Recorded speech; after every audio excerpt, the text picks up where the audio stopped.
Иә, Украин даласында, Украин мемлекетінде тасталқан болып жеңілген бұл әсіре радикалдық бағыттағы, әсіре диктатуралық бағыттағы орыс шовинистері қайта-қайта дүние жүзіне атом қаруын айтып, езулерін көпіршітіп отыр. Азуын ақситқан орыс шовинистерінің артында атомды қолданамыз деген осы Лавровы да Путині де тұр. Ал бұның осы атомынан қорқатын батыс бар ма? Батыс орыстың атом қаруынан қорқа ма, қорқпай ма? Бүгінгі сөзіміздің түйіні осында тұр.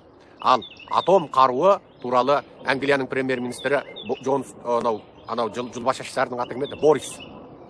Аты Джонсон бет біре. Англияның премьер-министрі бар ғой.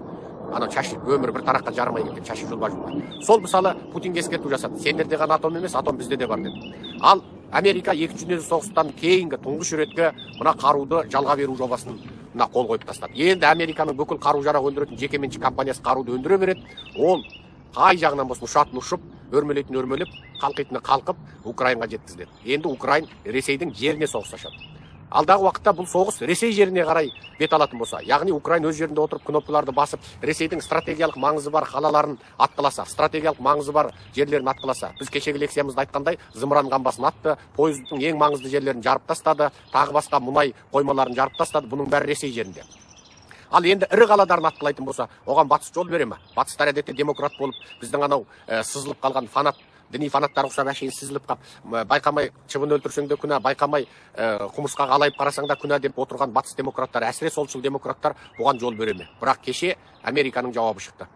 Қарапайым халықты атқыламаса, әскери нысандарды атқыласа, окей деген әңгіме кәдімгі батыстан айтылды. Демек, енді Ресейге әскери қалаларға, әскери нысандарға, әскери маңызы бар түйіндерге украиндар зымыран атуға, дрондарын жіберуге енді толық құқылы. Толық құқылы.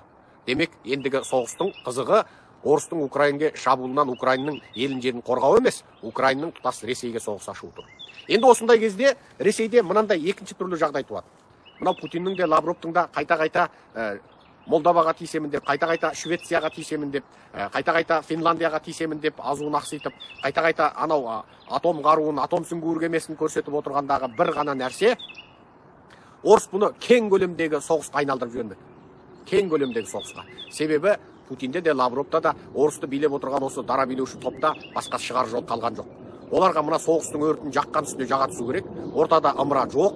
Сөйтіп орыстың қайтадан жаңағы көз ақиқатқа жетіп, ана біз дүние жүзіндегі ең мықты халық екенбіз деген далбаса өтіріктері ашыла бастағаннан кейін, әшкерелене бастағаннан кейін, мынау азық-түліктің өзі тапшы болып, доллардың өзін ала алмай, банктегі есеп-шоттары өз-өзіне мұздатылып қалып, ақшаны алай аударам, былай аударам десе тиым салынып, тіпті мынау қымбат дәрілердің өзі қолға түспей, сөйтіп мықты мамандар, мықты профессорлар шетел жылжып, сөйтіп орыстың халқы дөңбек жаңағы балта тигенше дөңбек жал тауыпты болып жан жаққа өздігінен босып сөйтіп жатқан кезде мынау Путиннің соғысты одан арман үдете түсуден басқа шарасы жоқ. Себебі ол енді анау өліп бара жатқан орыс шовинизмін оятпақшы. Ол енді қылтандап көктеп орыс қоғамында әсіресе мынау медиалар арқылы кете бастаған Путин ұры, Путин не өзі және оның айналасы ғана жақсы өмір сүру керек. Неге Ресейге демократия болмайды деген Ресейдің әлсіз демократиялық жаңағы көктеп көгеріп келе жатқан майсасын өскінін Путин осы арқылы орыс шовинизмін қайта ояту арқылы тасталқаны шығармақшы.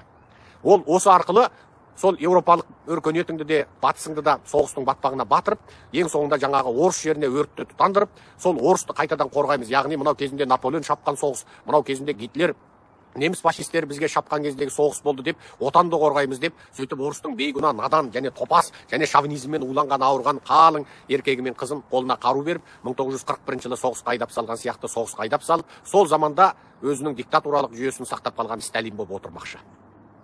Ал Украин осы орыс жеріне соғысты бастамай тұрып, орыстың ішкі жағынан Аппасия қалыптасып, немесе шетелде Аппасиясы одақ болып қалыптасып, орыстың ішкі жағынан бүлік туып, орыстың ішкі жағынан наразылық болып, Путинді тасталқан қылатын орай бола ма, болмай ма?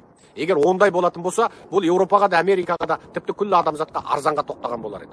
Бірақ ондай оянған орысты қазірше көріп тұрған жоқпыз. Қазірге дейін оянған орыс, қазірге дейін орыс шовинизммен ауырмайтын орыс, қазірге дейін орыстың имперлік, зорокерлік, шапқыншылық ауруымен ауырмайтын орыс тек Украинада тұтқынға түскен орыстар болып тұр.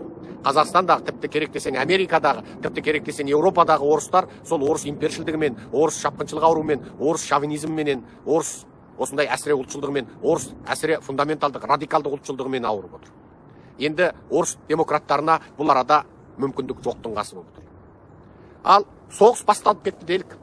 Демек, бұл шовинизм, Путинге пайдалы бұл шовинизм тіпті де көктен тілегенін жерден тапқандай болады. Ойбай, орыс жеріне соғыс өрті тұтанды. Мынау батыстың жаңағы масондары, ойбай, мына батыстың глобалистері бізге шапқыншылық жасады. Алға орыс, ананы құтқарайық деген ұрандар тасталады. Сонымен жаңағы өмірінде екі-ақ нәрсе қызық, бірі зина, бірі арақ. Одан басқа өмірден аңсаған қызығы жоқ, отбасылық құндылық жоқ, еркіндік, теңдік болып адам құсап өмір сүру жоқ, білім алып шетел асып шетел көру жоқ. Тек жаңағы ақшасы қолына, ақшасы бір төсекке, бір жезөкшені алуға жетсе, немесе бір шиша арақты алуға жетсе, ертеңгі күнін ойламайтын, тәні де уланған, жаны да уланған, тәні арақ пен спиртпен уланған, дүниеге арақпен келіп, арақпен кететін, әке шешесінің ең тәтті махаббат кезінің өзінде сол арақпен уланған, сперма күйінде арақпен уланған, шешесінен жаңағы ұрық болып, әкесінен аталық ұрық, шешесінен аналық ұрық болғанда, екеуі сол мас болып келіп қосылып, мас зигота болып дүниеге келіп, мас зиготадан мас эмбрион болып, мас эмбрионнан мас бала болып, мас жатырға бітіп, мас орыс болып дүниеге келген бұл алқаш орыстардан енді дүниеге жақсылық келмейді.